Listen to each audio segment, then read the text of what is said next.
Este caso se basa en una historia de neurosis infantil, más conocida como el caso del hombre de los lobos.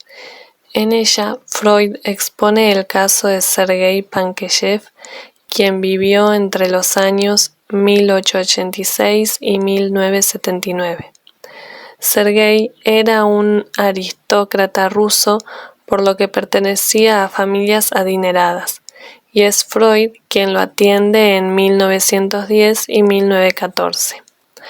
Pankejeff, tras haber contraído una infección gonorreica a los 18 años, había desarrollado una severa neurosis caracterizada por la parálisis de los movimientos intestinales, necesarios para la defecación. Además, había desarrollado depresión y trastorno obsesivo. Los 10 años anteriores al contagio sexual habían sido normales para el paciente, pero durante su infancia había sufrido una grave perturbación neurótica compuesta de zoofobia y trastorno obsesivo de contenido religioso. Freud va a centrarse en los trastornos infantiles del paciente, pues está convencido de que las neurosis adultas tienen sus raíces en el desarrollo de la sexualidad infantil. Este fue uno de los motivos principales por los que se enfrentó a Jung y Adler, quienes consideraban la sexualidad infantil como un factor no determinante de los trastornos. El paciente relata a Freud que, habiendo sido hasta los 4 años un niño totalmente normal, a partir de ese momento sufrió una alteración del carácter y se mostraba siempre descontento, excitable y rabioso. Todo le irradiaba y en tales casos gritaba y pateaba salvajemente. Esta transformación parece coincidir en el tiempo con un miedo feroz a los animales que su hermana aprovechaba para atormentarle. Solía mostrarle una estampa de un libro de cuentos en lo que aparecía un lobo andando a 2 pies, estampa que desencadena en el verdadero terror. Estos miedos se transformaron en un trastorno obsesivo de contenido religioso. Antes de dormir tenía que rezar durante horas, santiguarse numerosas veces y besar las estampas religiosas que colgaban en la pared. Sin embargo, al tiempo que rezaba no podía dejar de blasfemar, lo que obligaba por penitencia a prolongar infinitamente sus rezos. Así, por ejemplo, asociaba a Dios con la palabra cochino o basura y a la Santísima Trinidad con 3 montones de estiércol. En cualquier época también ejecutaba un curioso ritual. Cuando veía a algún mendigo o enfermo, respiraba profundamente y luego expiraba como para expulsar de sí su mala influencia. Sergei comunica durante la terapia extraños sueños en los que aparece agrediendo a su hermana y arrancándole sus velos o algo así. Estos sueños hacen emerger un recuerdo verdadero antitético, es decir, un recuerdo en el que él era agredido por su hermana y quedaba cuestionada su masculinidad. Había ocurrido que a los 3 años y medio su hermana le había tomado el miembro y había jugueteado con él, diciéndole que aquello era normal y que su amada chacha lo hacía con todo el mundo. Cuando en la pubertad intentó aproximarse físicamente a su hermana, ésta lo rechazó. El sujeto, para vengarse de ella, rebajarla y reafirmarse, se aficionó con las criadas. El intento de seducción de la hermana no le produjo sino asco, así que dirigió su deseo hacia la chacha. Empezó a juguetear con su miembro delante de ella, pero ésta lo rechazó y le advirtió que a los niños que hacían eso se les quedaba en aquel sitio una herida. Es el primer aviso de castración, un elemento decisivo en la posterior investigación de Freud. Este caso impidió su correcto desarrollo sexual y experimentó una regresión a la fase anal, en su vertiente sádica. Se dedicó a maltratar cruelmente a su chacha y a los animales, arrancándole las alas a las moscas, pisoteando escarabajos, cortando en pedazos las orugas, entre otras cosas. Sin embargo, también estaba presente el tipo masoquista de la fase anal, ya que fantaseaba con niños a los que los azotaban en su miembro. Y esto nos lleva al tercer objeto de su corta vida sexual, su padre.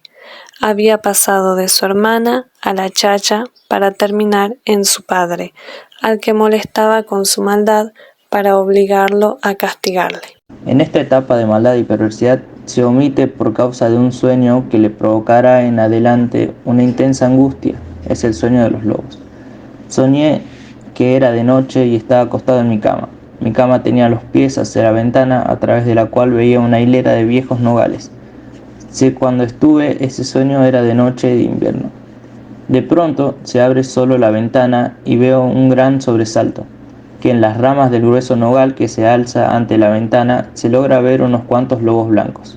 Eran 6 o 7, totalmente blancos, y parecían más bien zorros o perros de ganado, pues tenía grandes colas como los zorros y enderezaban las orejas como los perros cuando ven algo.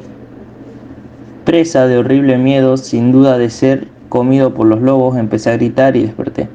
Mi niñera acudió a mí para ver lo que me pasaba, y tardé bastante en convencerme de que solo había sido un sueño, porque fue tan claro y precisamente había visto abrirse la ventana y a los lobos posando en el árbol.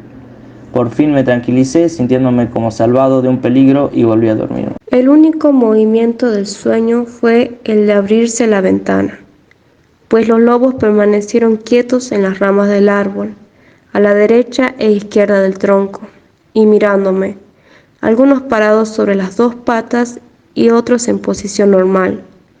Parecía como si toda su atención estuviera fija en mí. Creo que fue este mi primer sueño de angustia. Tendría por entonces 3 o 4 años, 5 a lo más. Desde esta noche hasta mis 11 o 12 años tuve siempre miedo de ver algo terrible en mis sueños. El sujeto dibujó la imagen de su sueño tal y como lo había descrito.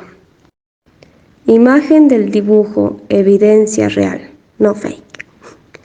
Además, el sujeto sumó una anécdota con su abuelo, que se trata de un cuento que le relató a él, sobre un lobo que pierde la cola, apareciendo nuevamente un símbolo de castración. Con todos estos elementos, Freud cree que el sueño esconde la contemplación a una edad temprana por parte de Pankejeff de la escena primordial, el coito entre sus padres.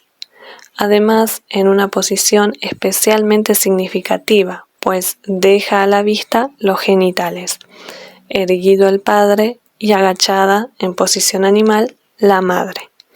Freud mencionó en latín coitus a tergo more ferarum, que significa coito a la manera de animales salvajes.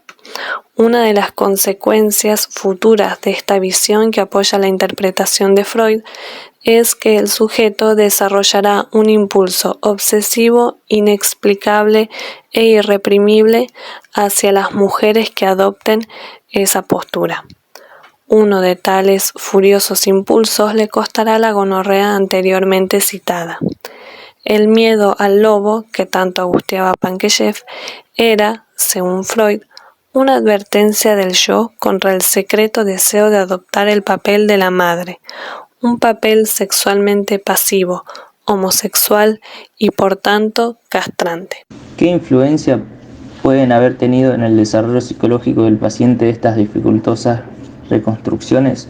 Muchos se apartaron de Freud, entre ellos Jung y Adler, por insistir en que tener en cuenta estos supuestos hechos de la infancia era el único camino válido del psicoanálisis.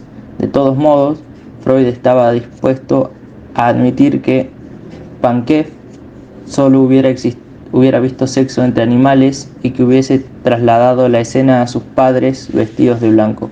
Incluso así, la fantasía reconstruida es fundamental para el tratamiento del paciente. Al momento de examinar la última transformación, la desaparición de la zoofobia gracias a la religión, en un primer momento la historia sagrada le planteó severas dudas. ¿Por qué Dios Padre Omnipotente había hecho a los hombres malos? ¿Por qué había creado el infierno? ¿Por qué Cristo había dudado pidiendo a su Padre que apartase de él ese cáliz y lamentándose más tarde de que lo hubiese abandonado? Sin embargo, aparte de estas cuestiones típicas de la teodicia infantil, También se planteó curiosas dudas de inspiración gnóstica. Por ejemplo, ¿tenía Cristo trasero? ¿Tenía Cristo necesidad de defecar? Las creencias religiosas le permitieron sublimar la relación con su Padre. Identificándose con Cristo, podía amar al Padre sin sentirse culpable y sin tener, por tanto, que ejercer represión alguna sobre sus deseos homosexuales. A los 10 años, un nuevo tutor lo apartó de todas las supersticiones religiosas y se convirtió en un sustituto amigable de la figura del padre. Sin embargo, justo antes de desaparecer los síntomas de la neurosis, tuvo una grave reacción. No podía dejar de pensar en 3 montones de estiércol cuando pensaba en la Santísima Trinidad. Esto es un fenómeno típico de los niños. Cuando se les regaña por hacer ruido, lo hacen aún más insoportable, justo antes de dejarlo. El objetivo es demostrarse a sí mismos que lo dejan por su propia voluntad y no por haberles dicho tal orden. El nuevo tutor orientó su sadismo hacia la carrera militar, los uniformes, las armas y los caballos. Freud terminó la terapia con Sergei en 1914, justo antes de la explosión de la Primera Guerra Mundial. Cuando esta terminó, Sergei se instaló en Viena, a pesar de que lo había perdido todo en la guerra: patria, fortuna y familia. Tras el tratamiento, el sujeto se ha sentido normal y se ha conducido irreprochablemente. Es muy posible que su misma desgracia haya contribuido a afirmar su restablecimiento, satisfaciendo su sentimiento de culpabilidad.